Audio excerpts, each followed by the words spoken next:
December 21st, 2020, Derek Bell agreed to meet me to do a practice interview while we figured out how to get this podcast going. Very, very generous of him. And then 2 weeks later, we finally did one when I had a studio with backdrop and lighting and a good camera and a microphone. But I'll never forget how nervous I was calling certain people in my phone and saying, I haven't spoken to you in 10 or 15 years and I want to start this thing, and will you help me get it started? Derek was very, very gracious in agreeing to do the first one with me. We put 8 episodes together before releasing jeffstearns.com and before posting to our YouTube channel so that we would have a little bit of content when we got started. But I'll never forget how generous Derek was in helping me get started, and I'm grateful to the audience for where you've taken us in just under a year. Jeff Stearns, connected through cars. If they're bigwigs, we'll have them on the show. And yes, we'll talk about cars and everything else. Here he is now, Jeff Stearns. I stayed with Mr. Ferrari when I first joined Ferrari, and he would come and have dinner with us there. I had the most amazing evenings out with him. My dad taught me growing up in Detroit. My dad was a dealer in Detroit, and he says to get along in business and to do well with people, he said, act British, but think Yiddish. Is that right? Yeah. I've heard that since I was 5. Oh, that's amazing. That's amazing. Yeah, I mean, I've never heard that one. No, that's one of the better ones. Yeah. And I'm feeding it with a throttle pedal. And I'm not moving the wheel. Everybody was standing like going, shit, look at this car. The smoke was pouring off. Derek, slow down. My feet are up in the air, Derek. Steve McQueen movie, when we did drive bloody near to the full speeds, and then I'd turn around and talk to the people in the back, and they'd be chatting when they go, shit, you're not looking out the front. So what I'm doing for the real podcast is I ordered some lighting and a nice camera and, better microphone, and I want it to be great. But you're doing... I can listen to you. I mean, fascinating. So we're sort of on anyway, are we, right now? So we just chat, and then you'll pick This is not the thing. This is not whether we do it in 2 weeks or a month. This is not the thing. What this are we is not the now? podcast. Oh, this isn't the podcast. No, this was just I wanted to prep because the other day I talked to you flat-footed. Yes, and okay. It's a prep. Okay. Thought I was the Porsche guy. And you know what, Derek? I've been thinking about it because I'm trying to put together a whole season before I release it. Now, here's where I'm stuck, and maybe I'll take your advice because you've done more interview stuff than I have. I'm not a journalist guy. I'm an ex-dealer, right? So, and now I do software and consulting for car dealers. Yeah. So is it better in your opinion, is it better so I could have a few framework things to make sure that we don't forget to talk about it? Or is it better to get natural reactions and hit you with shit that you didn't even know was coming, like for an interview? What do you think? Well, for the audience. I mean, you sent me a list, which was for some, you'd use with another person. It was actually their suggestion of what to talk to them about. Yeah, it was. Yeah. But of course, really, you need to know me better, or you should know me better than he did. And therefore, as I think I pointed out, some of the questions were not very, very interesting or pointless bringing up with me, when actually in reality, with sort of, like 50 years of racing to talk about, if you wanted to, there's plenty there without bloody roaming off talking about other things. I mean, sure. I mean, I think I haven't got the questions in front of me right now. I don't want to, because it'll, confuse the issue. But I mean, it's obviously to sort of basically you'd go through, well, what got you into cars? I mean, logically, you don't start off with Steve McQueen and then go back to how I started. But you can easily leapfrog from how I started to Steve McQueen. But on the way, you would logically say, well, it's all very well. And the one thing that intrigues me about other drivers is what made them go racing. And I know so little about Brian Redman, David Hobbs. I know David used to borrow his mother's A40 or whatever the hell it was. And I remember Frank Williams used to borrow his mother's A35, and he'd take it out, put roundels on, go race it on the Saturday, bring it back on the Sunday. And around England, which are things we could do in those days, well, you could here, of course. And, none of the guys do I know. John Fitzpatrick, I'm in communication with him a lot in England because he was one of the group. And even the other week we did a Zoom. There was the team that raced the Jaguars back in the late 70s, what they call the Big Cat. It was a 2-door Jag, the big one, not the sports car. XJ12 Coupe it was called. So there was John Fitzpatrick, myself, Tim Schenkin, Brian Redman, and David Hobbs. Okay. And we all had a chat, and we did it for about actually we're bloody nearly an hour, if not an hour. And it was so great because none of us had talked for some years. We meet at various events like Ren Sport, possibly. Right. But you don't go off and talk about the past. You talk about the present. Having this phenomenal chat, we decided we should do it more frequently. But really, it would be incredible to record it. Yeah. Because we're all talking about events that happened during our career, because the only thing we have in common, really. Why don't you broker something like that? Again, it gets back to stuff that, we did it. For example, there was a story that both Fitz and Schenkin and I knew about, the others didn't, of us when we were racing at the Nürburgring, but we were driving 935s. And the story, how we went out and found this little village, and it was a riot. Okay. And we couldn't repeat the story, for the world to hear. I'd love to hear it, but it was the most killer of a story.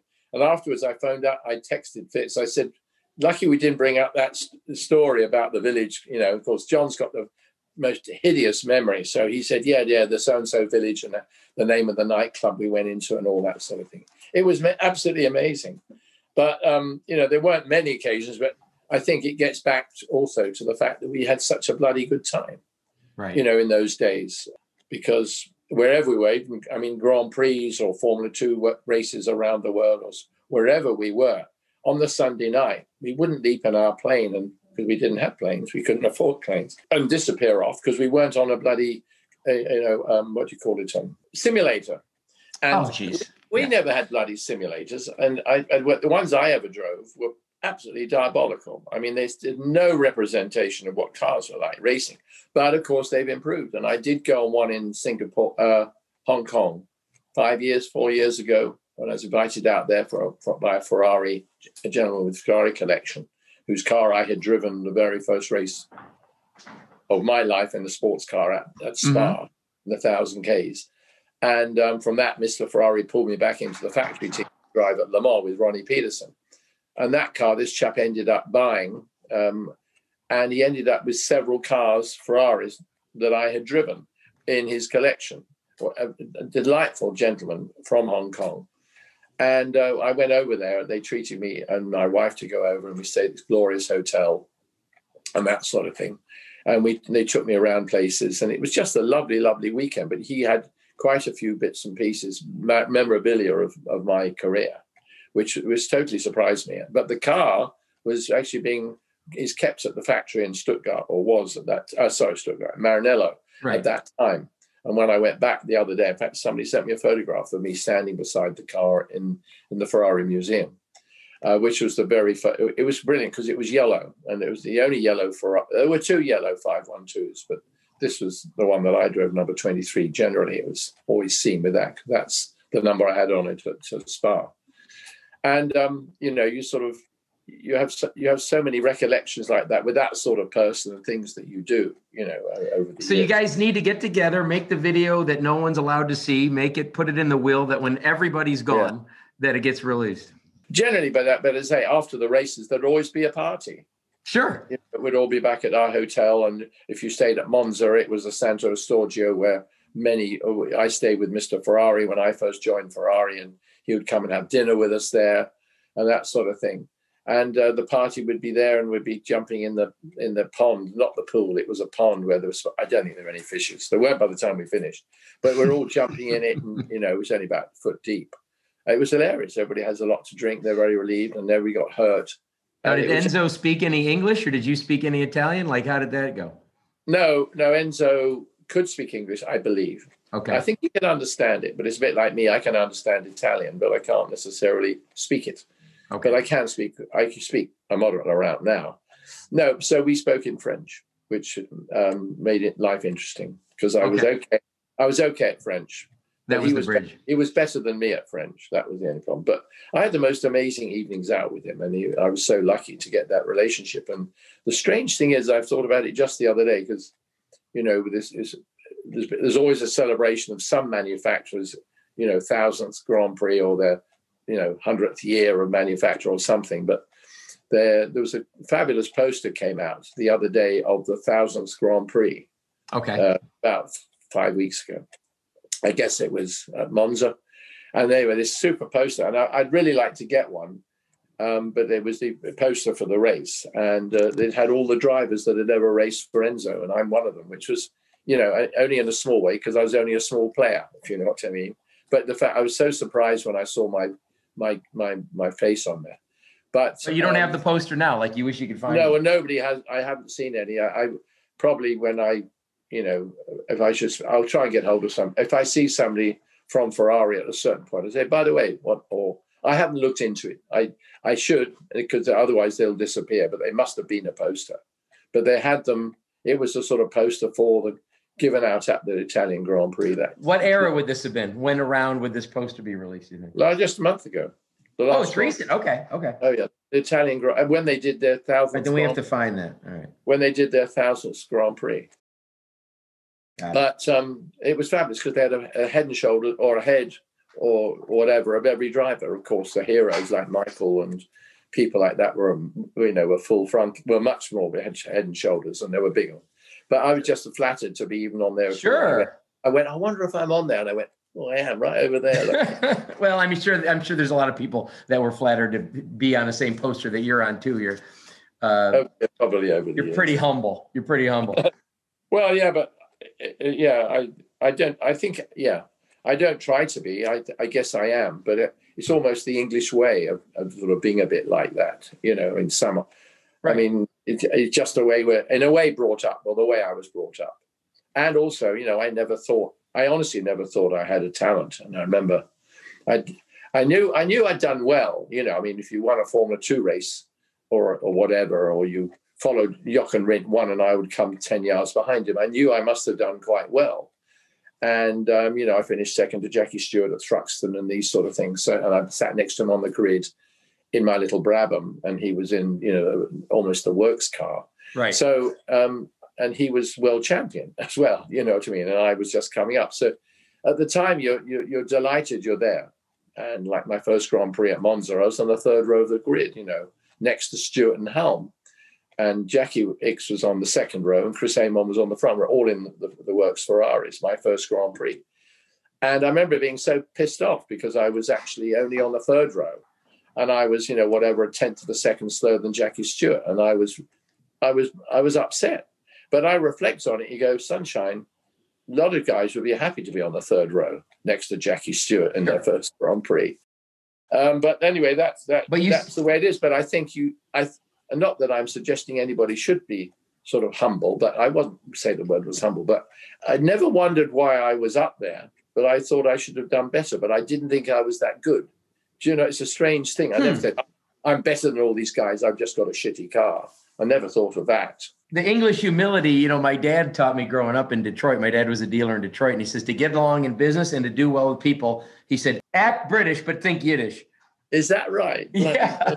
Yeah. I've heard that since I was 5. Oh, that's amazing. That's amazing. Yeah, I mean, I've never heard that one. No, that's one of the better ones. Yeah. Yeah. So, but as I say, through that period, I mean, on the way through to into Formula 2 and then into Formula 1 and doing it, on reflection, I look and go, you know, and then you see the guys that didn't make it into Formula 1, and then you go, yeah, actually, I must have been moderately quite a good driver, you know. But I don't know. I know I wasn't the best. I mean, if you said to me, you know, why didn't you get on better in Formula 1? Because you got on well in sports cars. I mean, it's like being in the right place in the right time. And but also 3 things. One, well, certainly 2 things. One is the fact I'm still here 40 years later. And whereas if I'd stayed in Formula 1, I probably wouldn't be, if you know what I mean. Well, and that's saying something, especially at the beginning of your career. I mean, very dangerous. Oh, yeah. I mean, a driver got killed every month, basically. And you started, what, 64 racing? 64, yes. In the S7?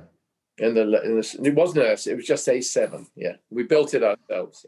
Yeah. And this was your stepfather's pushing you a little bit? No, totally me. It was, that's the point, you see. You know, as I said, very few people ever hear how a guy started. Well, let's hear it. Oh, you won at Thruxton. That was great. And then you won 4 and you came 3rd at Monaco in the Formula 3 race, and they know that because that's the news has started. But nobody ever wrote about my first win. Why should they? It was a bloody handicap race, at Goodwood in the pouring rain. And I was running the car in at 2 a.m. on the public roads, pissing rain, March the 12th or 13th. Well, because my partner in crime who came in with me, we put in 300 quid each, I think. At the end of the year, we sold the car for 600 quid and got our 300 back. It was amazing, really. But that's how we did it. And my friend, John Penfold, who is still a very close friend, we communicate nearly every day now. He was so methodical and such an organizer with figures and getting the budget right and what it was going to cost and all that on how to do it. And, I had to, because I was doing the first race, he said, well, you better run it in then. We only finished it at sort of 7 p.m. So I took it out on the public roads with no fenders on it. It was, the bicycle fenders. But yep. Fenders on it because we hadn't riveted them on. So I took it out of his father's. We had been in my workshops, but we actually had it up at his. They were agricultural engineers and they sold John Deere's and all sorts of tractors and machinery. So, because they had a spray bay and they could put the Lotus 7 in there and spray it red, which was their company colours, because it was free.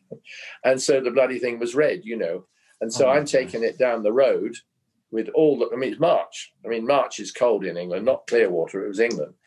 And I'm wrapped up sitting in there.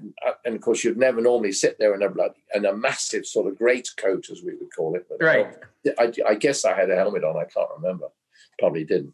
And I remember taking it out, and he said, you better take it out and run the engine in. We built it basically ourselves, or had a very useful local guy to come and build it for us. 1500 Cortina GT engine, Ford engine. And we had a special cylinder head on it, but that was all. The rest of it was all, sort of conrods and all sorts of things. Were you afraid though? Because you're new now. You didn't have fear? You think you had no fear, you're stupid? No fear? No, not at all, no. You're missing the gene? No, no, I had no fear at all. I was excited. It was adrenaline that kept you going. It sort of you think of these nutters that, sort of do triple spins in their motocross bikes off a ramp. They haven't actually done it before. That's why, so all is that they nearly did it before. They went 6 foot, then they do 16, and then they do 26, and then 56-foot jumps, or whatever it is. Right. And they build up to it. And so by then they got the confidence. And although I'd never driven a race car, so right. I'd driven at Jim Russell Racing School, driver's school. I went there in the very beginning, but you didn't ask me that. But I went there and during, how old was I at the time? I suppose 18. I just left school. No, I was at college at Cirencester. And I remember studying agriculture because we lived on a farm. And I remember going there and one day, Jim Russell, actually, who ran the school, bless him, he actually picked me out. He said, who was driving that car? Formula Fords. But they were better than Formula Fords. They were actually Formula Junior, because they didn't have Formula Ford then. And he said, who was driving that car? And of course, we were limited.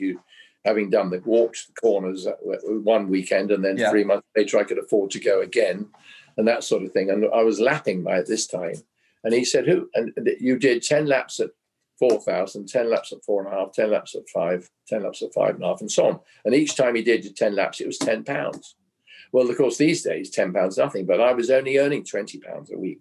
Okay. And then having to live out of that. So I didn't go every week. I went once a month, once or 2 months. And then in the summer, I couldn't go because we were busy on the farm. And I was working as a farm worker with my family. And but ultimately, over a year and a quarter, year and a half, I finished the course. But I never did finish it because we got all these things going back to front we're talking about. But I went to I went up to the Russell School one particular day, one weekend. It was 180 miles from my home to Snetterton. And I picked my girlfriend up in London, and we went on up, stayed at this dodgy little pub in the village there at Snetterton. And at the track the next day, I think I was running at like 6,500 to 7,000 revs. I hadn't got up to the maximum speeds, So, and if you came in with more revs on, they would come and check your rev counters, and they'd bollock you high and low. And Jim would go mad if you spun out or anything. And he was so right. It was such a discipline, and it gave the basics it gave me were so phenomenal to sort of get this, like a headmaster telling you balled that up. That Jim, had been very successful in. Now, is this kind of secret? You said I didn't ask you this. I mean, do you not talk? No. That's why we sort of. You didn't say to me, tell you your career from the beginning. So of course I didn't. Where does the career start? But, okay. Because we never even got back. I was driving tractors at 9 years old and Jeeps on the farm. So you know what I mean? So I did. But we can talk about it. Okay. Yeah, we no need to talk about that because I've told you now. What's the speed? What's the speed? Like when you're talking about the revs, what's the speed? Well, I was probably doing 100 and, the top speed would be probably 100 miles an hour, that sort of thing. And I was used to going fast, so it wasn't a problem. But I was doing it on the track, and it's the corners that you had to get right. And Jim said, "Who's driving that car there?" Oh God, what did I do wrong? Because I'd only ever really heard him give somebody a bollocking. So I went, "Oh my God, what have I done wrong?" And I went, "That's my car." And in front of these 8 or 10 other students, he said, "Right, that was amazing." He said, "I guarantee." He went on. I can't get in the right order, but basically, I guarantee within a year you'll be in a factory team. No kidding. Yeah. But of course, in those days, the race driving schools nowadays, they have SO sponsorship or Shell sponsors and others. So, of course, they say Shell, meanwhile, are looking for a young star. So they'd say, we'll help him on his way. In those days, there was no commercialism. When does a kid need to start today if he wanted to get into it? Because it's a little different. Well, I just dread to think. I mean, 4 or 5 years old, as soon as you can sit behind the steering wheel, really. So starting karting. Yeah, karting, but we never had karts in my day. Right. I never did. The problem with it, but again, we're just straying a little bit. But he ramped on. I'll come back to that. But he ramped on about the challenge I had and get out and do another 10 laps. And I thought we were paying £1 a lap then, so it cost you £10 every 10 laps, and which seems nothing today, but it was a bloody lot of money when all you earned was You're making 20 a week, right? Yeah. Right. And so So anyway, he went out and did 10 more laps, and he came up and he said, and in front of everybody again, went on, and I'm going, this is me he's talking about. I mean, I didn't know. I'd never been around with anybody else. I guess I'd seen the others, but we weren't allowed to race because it wasn't racing. We were just doing 10 laps. Right. Do you follow me? Right. And but it was very interesting. But he went on and he said his actual words were, "I can't do anything more for you." And I hadn't finished the course. He said, "You should." And Jim used to come out and actually, guide us. We'd get in it. He was a General Motors dealer. He sold Vauxhalls this week. And I remember we'd get in this 6-seater Vauxhall, new, and Jim would sit there, no helmets on. We're just in whatever we were in, because we never had overalls in those days. We had helmets, goggles, and we get in them. And I remember sitting there with him, and he would just go around the track showing us the lines and showing what would happen if we got the wrong line. And I've always remembered the way he drove us. And there I was driving with certainly one of the best drivers in Britain, because he used to race against Sterling and do well against Sterling. He never went on much from that, I don't think. And there he was showing me the way. And that's why ever since then, when people say to me, not that I do much driving school stuff, but when I have been out, they say, take me, I want to really see the lines. And I'd show them, they say, God, that looks so easy. And then I'd show them the wrong lines. Oh my goodness.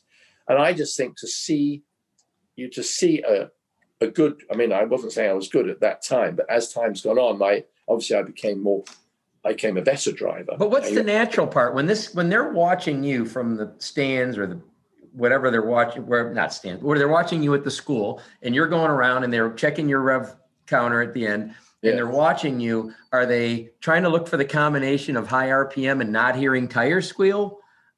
Well, tire squeal didn't mean you were going quickly. It meant you just nearly fell off the road. So but you're right. They were just looking for people that look natural. Honestly, I've been involved with driving schools a lot since then. And myself and a guy called Ken Fengler from Fort Lauderdale started up, thanks to Porsche, we started up the Porsche Precision Driving School with Derek Bell in America, in late 80s, I think. Mm-hmm. And I'd been instructing people at various driving events previously for BMW and for Porsche and stuff like that, but not as a driving school. Mm-hmm. And these people came along with their Porsches, and we showed them how to drive them better, which I think is very valuable. It's no good you coming along with your 944, and then I'm showing you how to drive a 911 better, because it doesn't help you with driving your 944. Right, and you really need to know how to drive a 911. That's right, exactly. Yep. So and that's why we got the school rolling. And we were the very first Porsche driving school. There's various people around that think they did it, but we started way before. But it wasn't that well known, although we did have 1,000 people through our first year. So did anyone bother in a 924, or that had to be the slowest car? Well, they had 924s came. And then we had them. We had people would occasionally come, like with a Volvo. Another guy came because the Porsche was being repaired or something.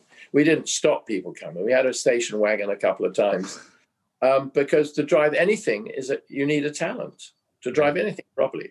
And people couldn't believe it. They say, God, I still had it all the way through my career. God, my car wouldn't go like this. And you say, it is your car. I've had them with 911s. I said, it is your car I'm driving. Oh, yeah. He said, but it won't go like that when I drive it. Well, we don't want them to, because they haven't got the ability to drive it like that. But when you're shown by a good driver, you have to take it in.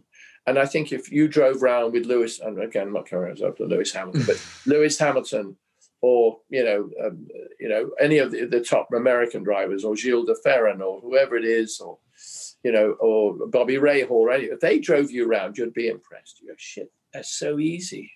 And they watch how you just talk your way through a corner, and you're just talking, your hands hardly moving on the wheel. But how are you going around the corner? But I'm feeding it with a throttle pedal, and I'm not moving the wheel. I'm just like that. And they can't believe all that. And I think it came home to me when one year, and I can't remember when, but probably 25 years ago, I was in the thing called the American Ski Classic and the Ronald Reagan Ski Classic at Beaver Creek.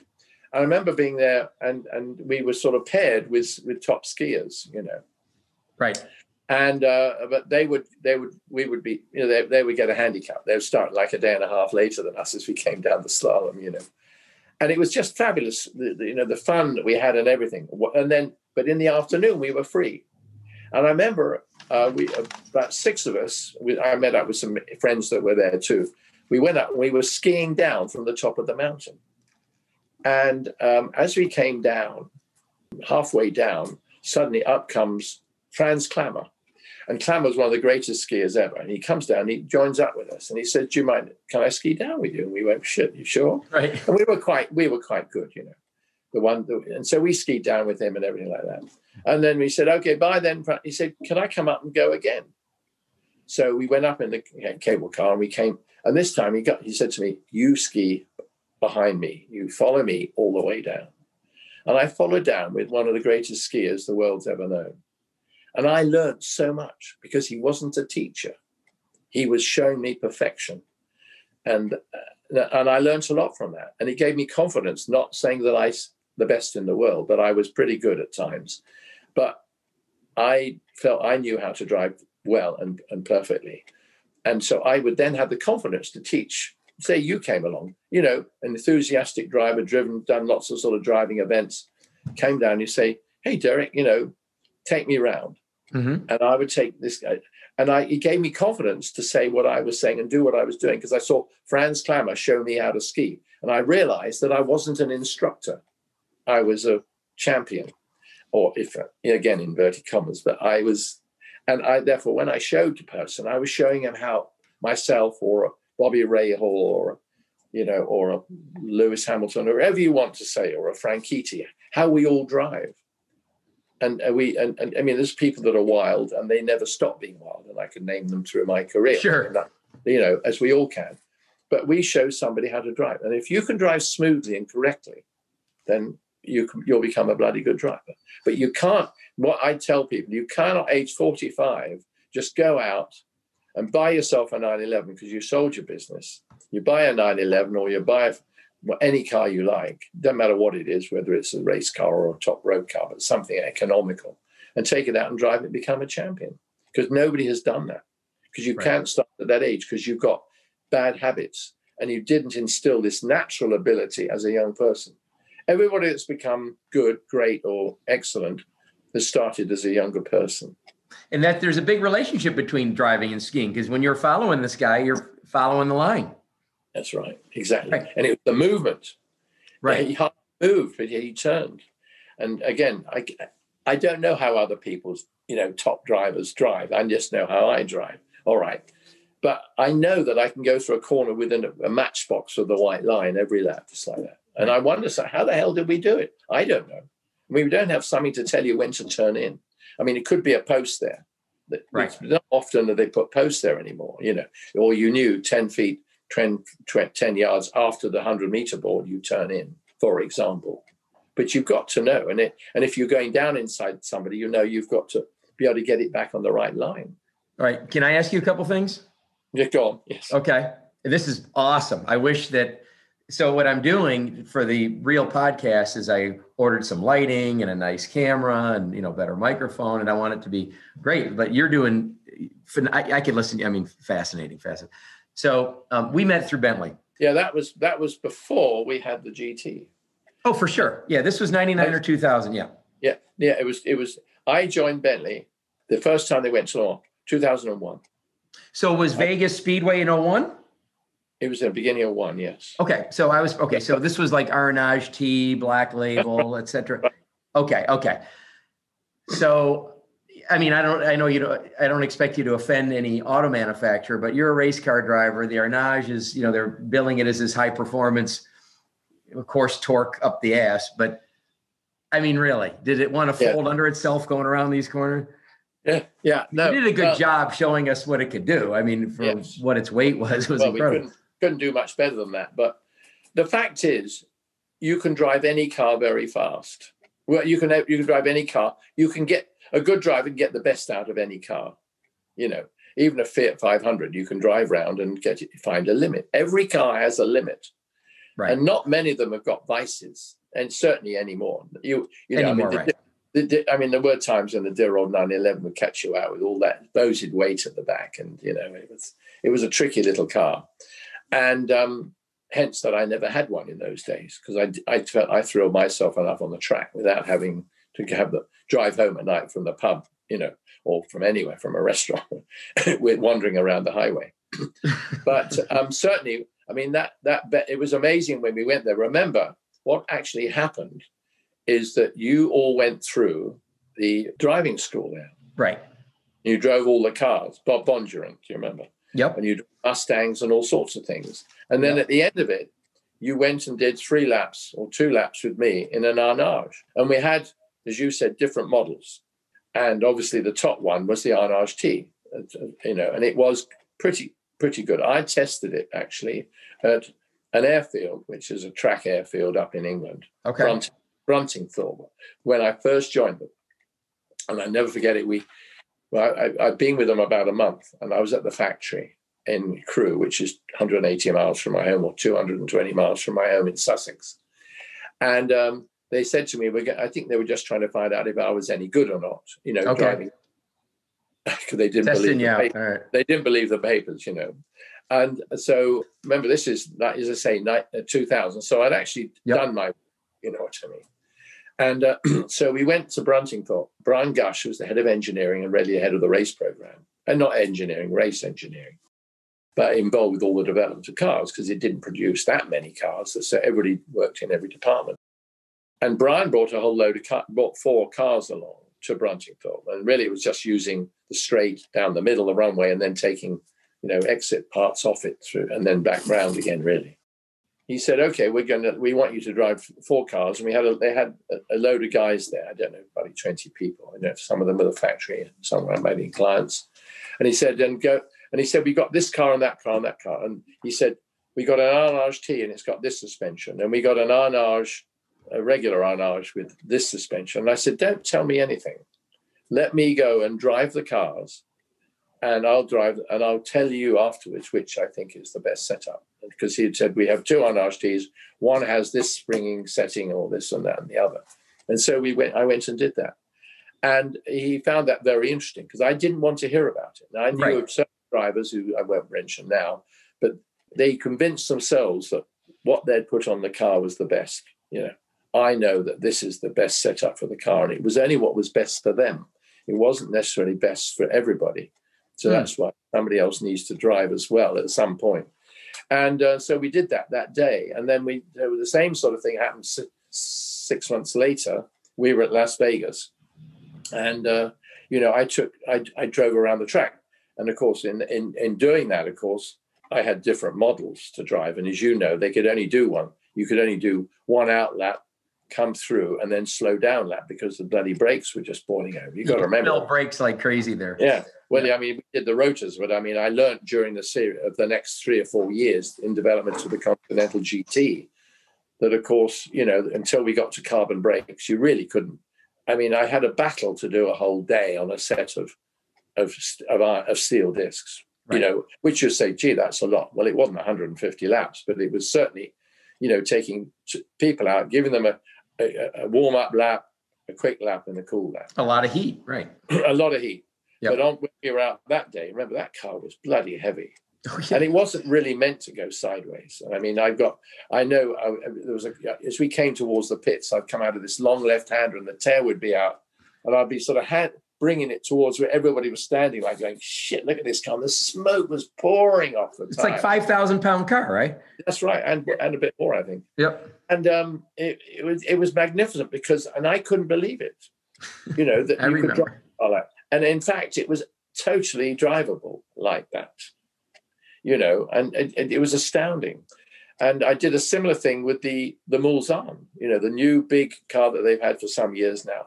I've been out at that Miami Airfield place, and I've been out at the one where there's a secondary airport. It's on that road from Miami to Naples. It's a port airport for Miami. Should there be an accident or something in Miami, they could use it. Then I went to what's the one down in southern Florida, south of Miami, the new one, what's it called? Anyway, where the oval is. Anyway. Not Homestead. Homestead, thank you. Homestead, and okay. I went there with the Mulsanne, which is the latest sort of big car version. And I thought, oh God, how, but shall I tell you, I would drive around in the Continental GT with the clients in a couple of models and so on. And then just for fun, they'd say, okay, Derek, take people individually around in the Mulsanne. And there's this big luxury car, 2-wheel drive. And that car was so impressive to drive and to watch. Right. Normal people say, yeah, but you're meant to sit there like this with the white gloves on driving along. But that bloody thing, you get the tail out, it would change direction. It was amazing. Because once with all that weight, when it did change direction, it would break loose. And I knew that it was going to do it because it had enough power. As long as you shut off the nannies that stop you from skidding and all that. That's right, anti-lock Beverly zone, which you literally had her feet on the top, on the ceiling, sitting in the middle at the back with her feet up in the air like that. Did you hear my impersonation of her that I sent you on the text? No, I didn't get it. It wouldn't come out. I couldn't. So here's my Beverly. Are you ready? Yeah, I'm ready. Yeah. Derek, slow down. My feet are up in the air, Derek. Yeah, she was brilliant. I didn't know until I looked in the mirror. But she was I remember. But that scares the shit out of you, man. I've ridden with some of you guys, professional drivers. When you're in the passenger seat or back seat. All right, how about for you as a professional driver? When you're in the passional seat or back seat? I'm not going to be in the back seat. Okay, right. I mean, I would if I had to, because I trust the driver. But I would rather be in the front, and I'd rather not be in it at all. But I think that someone always thinks that the guy driving, if they're in the passenger seat, is always braking too late when the wall's coming. That's right, exactly. You can see them go down with their foot when you're driving in their 911s. You see them foot goes down, and I'm still flat on the floor. It's hilarious. It's actually very funny because when I drive people's cars like that, driving days in their cars, of course, I would never drive it flat out. I drive it quickly. I can drive it quickly without driving it flat out. Oh, right. To them, it's still quicker. It's flat out to us. Yeah, you've never been that quick before. Right, so that's right. And it's effortless. And as I say, people say, oh, my car won't go like that. And I go and say, well, it is your car. That's right. But no, I mean, that day in Las Vegas, I remember we had lots of spare time because we got through the driving day quicker than we thought. And Adrian Hallmark said, well, see if anybody wants to go again, Derek. And Beverly included, I've got to go again. I want to do it again. They actually loved it. I mean, we were screaming with laughter. And it's not as though we'd had a boozy lunch. You know what I mean? So everybody was quite sane at the time, unless they've been taking pills. But no, it's amazing what you can do with machinery. Derek, when I was running Tampa Bay, we, I don't know if we rented or one of the owners gave it to us, but we went to Lakeland Speedway to have a driving day with our clients. And they brought their own cars. And I think this was right after Arnage T was there, because I remember we actually had one develop a knock during that. But everyone brought their cars, whatever they were. They weren't all Bentleys. And we brought a couple of transporters of, I don't know, 3 or 6 new and pre-owned cars. Of course, we're bringing customers, hoping someone will end up wanting to take something home. And this partner in the track was well-known in the Hooters car class. And he says, hey, can I take a ride in that? I think it was an 01 Ferrari 360 coupe. Coupe A, probably, as you would say. Coupe A. Yeah. Okay, yeah. And I'm not as proper. Even though my mom's side's from England and France, I'm not as proper. So we go out. I'm the passenger. We're going around some road course stuff, faster. I'm already scared. I'm already like, I'd be braking already. But I'm not in the driver's seat. Yes. He's getting warmed up. Finally, he does brake a little late, and we do start skidding toward a wall, and we avoid the wall. It was one of those placed walls, where that you can move. Yeah.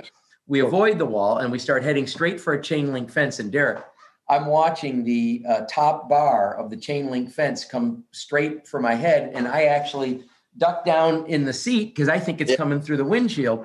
Yeah. We go straight through the chain link fence in this probably 1,500-mile, couple-of-year-old 360. While my eyes were closed, I was 100% convinced that his head fell on my lap. What happened, I thought he got decapitated. What happened was the windows were open and the passenger mirror came off and flew into my lap. And the way I was picturing it all unfolding, I thought it was the guy's head. So his name's Tony. I don't want to say his last name. And he just says, I'll buy it. Don't kill me on the price. Oh, really? And the car was scratched from chain link. Was it really? Oh, shit. Like mesh. Why did he go off? Do you know what happened? I don't know. You would know. You would know if you were watching. I would know. I don't know anything about it. He didn't really know. He didn't say, oh, shit, I outbraked myself or I turned in too late. No, I think he said the oh, shit part. Yeah, but the Hooters guy doesn't go around that many corners. No, it's a little in a different car for sure. Right. Yeah. So when you're watching a race.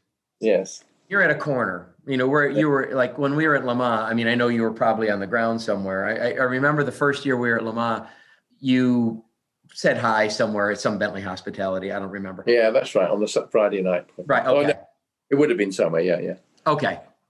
And then, of course, you were down managing the thing. But I'm not, don't get offended. I'm not a super crazy about watching a whole race. I got to walk around. Carry on. Yes. Oh, well, that's what I was going to ask you. So here we are at Bentley House, first race I'd ever gone to, other than like a drag strip or, near my house or something like that. And of course, every X amount of minutes, how many minutes does it take to go around Le Mans? 4 minutes. Okay. So every 4 minutes you hear or see your car. Yes. That you care about while you're having a drink and whatever in the hospital. Now I did like at the hospitality tent, they had slot cars. Yes.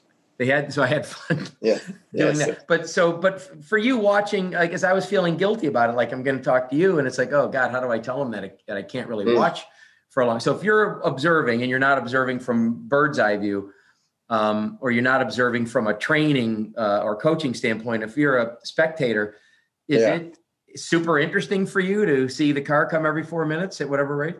No, it is when you're involved because you're relieved it's come round and it's still leading or lying third. Okay. But I've never really spent time watching cars go around. I mean, I could have gone to Sebring this week. I've just had somebody phoning up literally minutes before you, and there's another bloke just phoned me just now. Literally came up on the screen while I was talking to you. And I go to Sebring, for example, because it's a 12 hours, and I raced there 15, 20 times, and had some great races there. And I go for the atmosphere because it is special, the atmosphere at Sebring, because it's so old. and also to see the guys, the teams and everything. And obviously see my son Justin, who's doing TV normally or some sort of television, which he is this weekend. But I can't admit that I ever watched the races. I mean, I might sit with friends on the back of their truck, motorhome, and watch the cars go by in the sunset or whatever it is. But actually, I don't sit and watch every lap. But I would probably watch the last few laps. And it's the same with IndyCar, and it's the same with NASCAR. I enjoy watching the starts and the restarts, and I'll watch the last half an hour, which is really when everybody throws everything All right. and goes for it. You just relieved me of so much guilt, because here I am on this wonderful trip with Bentley, and I snuck away to go tour Paris or whatever for quite a while. And then I got invited to a Petit Le Mans, what's that, Atlanta, I think? Yes. With Celine, when Celine S7 was there. They were trying to get us to take the franchise. And I remember ditching for a while to go, and I saw a movie at the mall. I just couldn't do it. And then, of course, coming back and all the fanfare. Now, Bentley won that first. Bentley took that, right? That when we were there. I think they won. They won Sebring, but didn't not Le Mans? Oh, they won Le Mans. They didn't win the first. It was the third year they won. Yeah. Okay. Sorry. Okay. So we finished the first year. Okay. I remember a victory, but okay, so finishing. Okay. It basically takes 3 years to win Le Mans. And it did. And you did. Yeah. But, in the beginning when I first went, actually I was with the Ferrari team when I first went, the Works Ferrari. That was 2 years after Ford versus Ferrari. But so I guess I did start at the top, joining it with the Ferrari factory team. But so it's slightly, I didn't work my way up through Le Mans. And it was only my third sports car race of my life. Ford versus Ferrari, the movie. I'm sure you've been asked 4,000 times what you think. So how fast are you going on that straight? It depends which car you're talking about. But my fastest speed was 246, we were doing every lap. Okay, so when you see this movie and you see what they're doing before this turn and downshifting or whatever, is that real? Not really. Okay. No, I mean, I've been asked a lot. I went to the premiere in Paris and met the actors. There were 5 of us that had won Le Mans, and obviously the 2 main, Matt Damon was there and what's his name were there, and it was great to meet them, and they thought it great to meet us, and we watched the movie. And then we all had dinner together afterwards. It was very, very nice. It was on midnight on the Champs-Élysées. Nice. They kept the restaurant open for us. And I must admit, I'm too critical because I raced so long and I know what it's really like.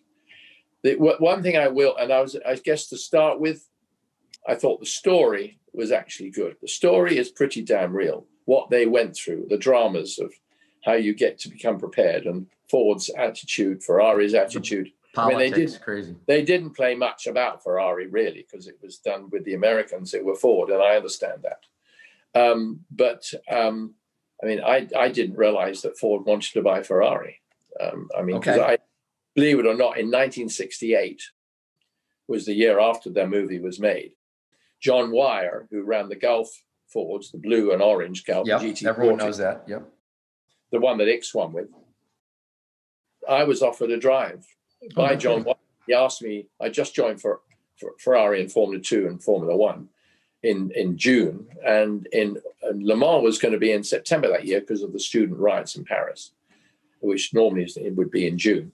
And John Wyer phoned me, or his man, David York, and said, would I go for a test drive?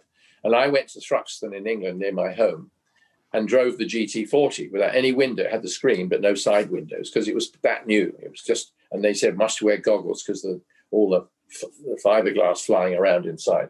I went out and did some laps. Mm-hmm. And John Wyer said, okay, you're our man. And I think it's because I'd started, everybody seemed to be, not everybody, many teams, I had 4 main teams were after me at that point because I just started to come up into the big time. And so I had Ferrari, Ford, Lotus, and Lotus and Cooper wanting me to race their cars.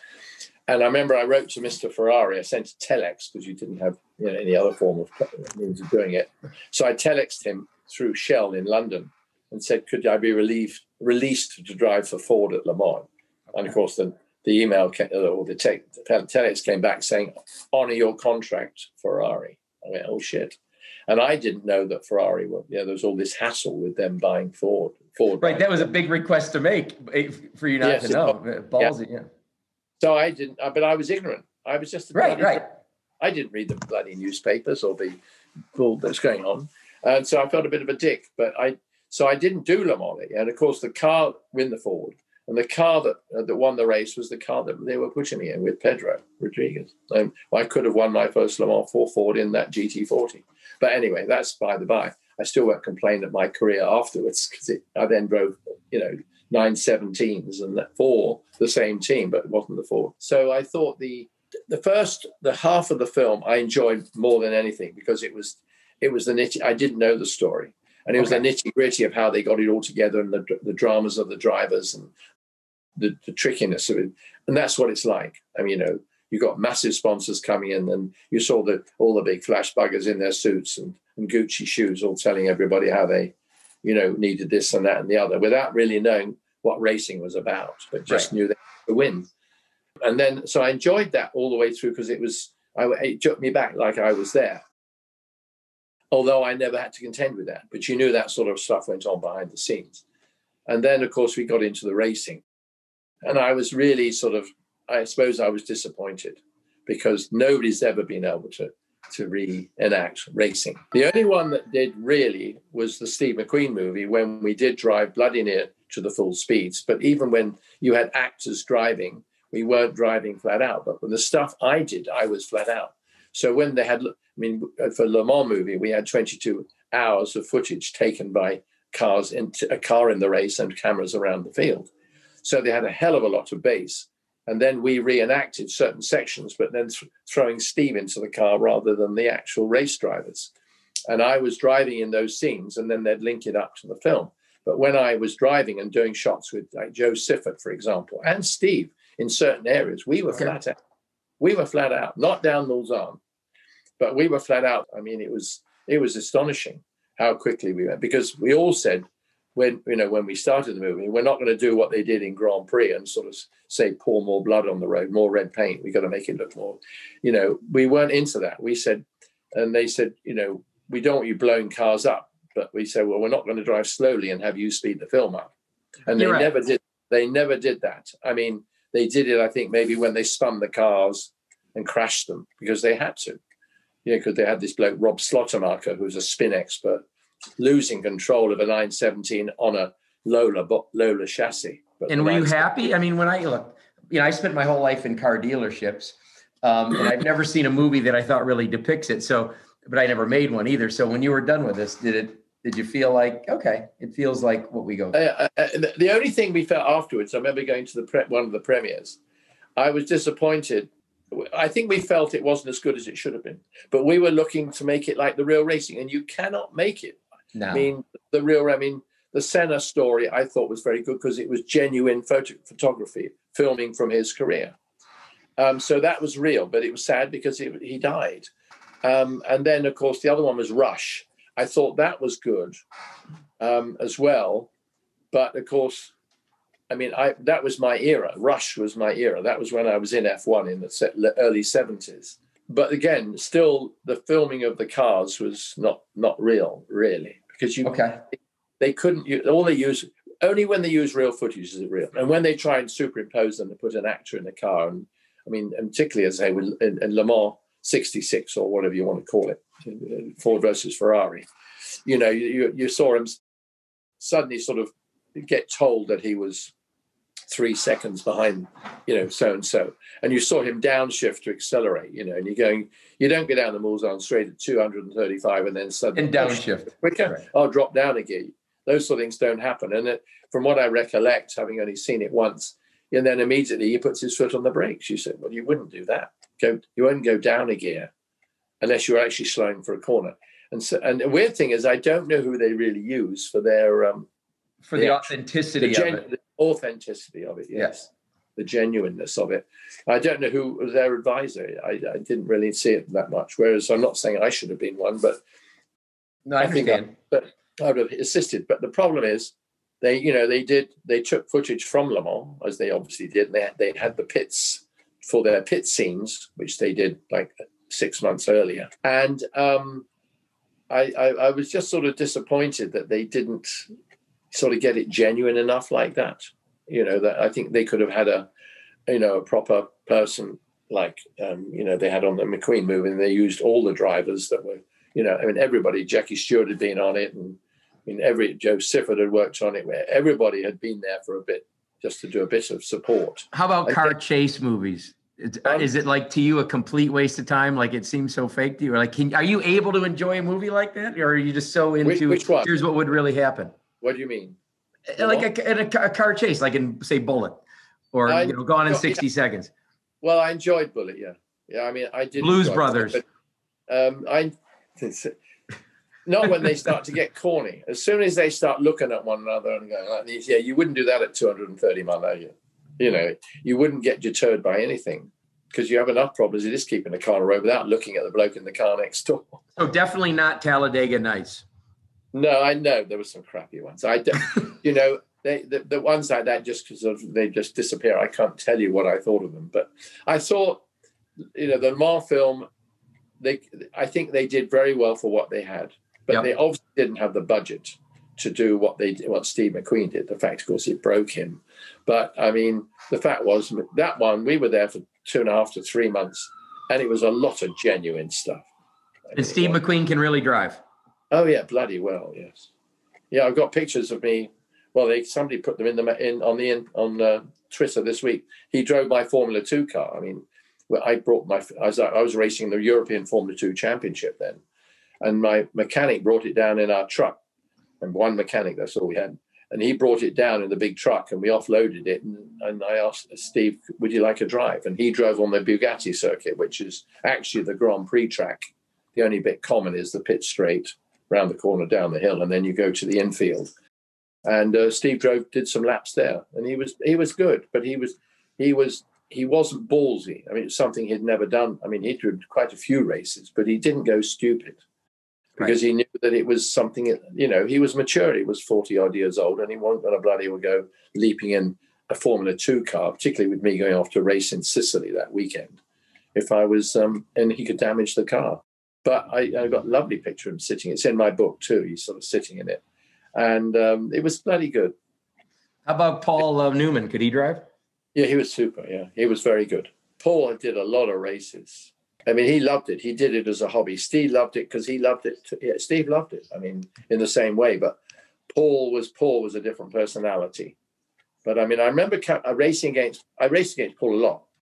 But we were particularly at Watkins Glen. I always went well at the Glen, and I was in the Lermbrow Porsche. I remember I came up and I got behind one of these Intrepids, which was a GT car. No, it was like the 962, but with a Chevy or a Cadillac engine.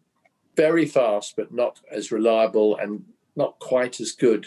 Over a lap, it could be electronically ridiculously fast, but for some reason they couldn't. I never drove one. They couldn't do it every lap. Tommy Kendall drove one very well, and then tragically had a big crash and broke his legs. But I see him a lot. He works with Justin. But I don't think it wasn't as good a race car. I was lucky. I was in the best car with the best teammates, in the best team. So you couldn't fail but do quite well.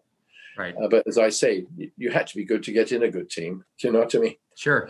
So yes, we earned our colours, as we say. But I was doing the Glen, and we were leading the Glen. I remember coming round, and I'd been following through the corners before the pits at the Glen, coming up the hill there through the left and so on. And I thought, who the hell's in that Intrepid? And when I got alongside, sort of going down into what would be turn one, I glanced across, and it was Paul driving. And I went, shit, he is good. I mean, I got by him, but then Paul would never stop me. Because if you've got a brain in your head and somebody comes flying up at a second and a half a lap, you're not going to stop him going by. Nowadays, you stop anybody going by if you can, because there's always the chance that you might have brand new tires and he's on tatty old ones. Sorry, I mean, I'm coming. The guy beside me is coming by on new tires, so therefore he should be quicker. Right. But you're not. If you hold him up with bad tires, you're going to hold you both up, and then he's going to get by anyway. But right.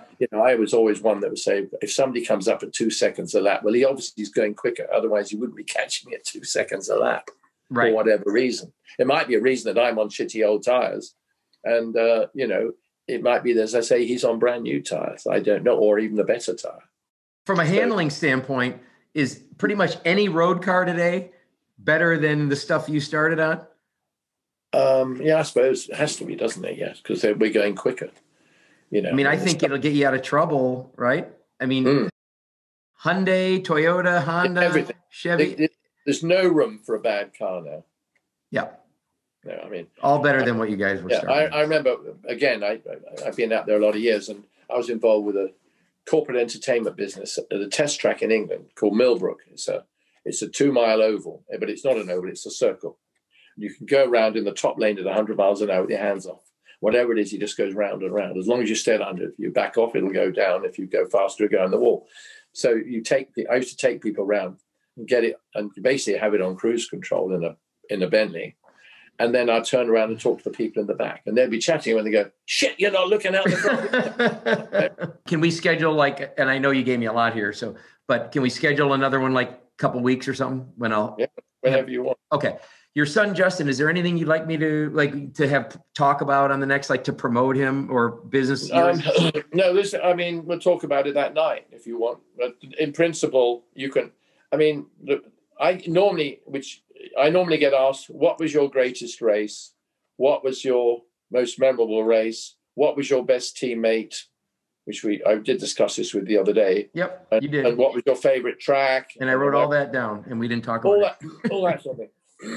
But, I don't know if I want to talk about what everyone's talking about. I don't know. Well, that's all right, but it's not everybody. I mean, it depends who yours is going to. But anyway, they're interesting stories. And the most memorable race was with my son, Justin. But I won't tell you about it now. You have to ask me. Got it. And this is where you were scared shitless that he was out there, and he came back in and he says, well, there were 2 or 3 of those.